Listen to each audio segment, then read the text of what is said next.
यो र्याप चाहिँ आउँदै गरेको चुनाव अनि हर्क र पारा जस्ता नेताहरूको लागि है त। सबैले अन्तिम समय र साथ दिनु होला।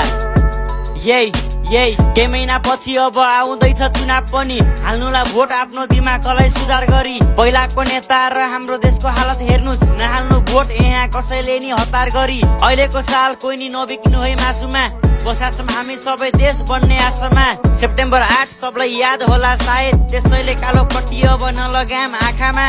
पुराना होइन अब नयाँलाई अघि बढाम, बुढापाका नु अब सबैजना घन्टी बजाम। कि बालेन कि हर्क यिनीहरूले केही गर्छ, राम्रो मान्छे छानी अब देश हाम्रो राम्रो बनाम। यसपालि सबै युवा राम्रोसँग जागौ, मासु भात होइन अब राम्रो नेता छानौ।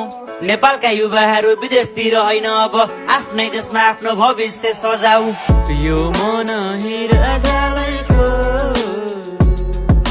सानो रेलै चढेर। धन्यवाद सबैजनालाई। अनि यसपालिको भोट सोचेर बुझेर मात्र हाल्नु होला, मासु भात नबेच्नु होला।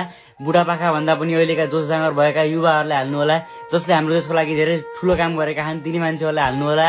अनि यसपालिको चुनावमा सोचेर अरूको लडाइँमा नलागेर आफ्नो मनले जे भन्छ, देशले जे खोजे त्यही गर्नु होला है त हजुर। सोचेर बुझेर राम्रो मान्छेलाई भोट हालेर हाम्रो देशलाई राम्रो बनाउनु पर्छ है त हजुर। हस्, धन्यवाद।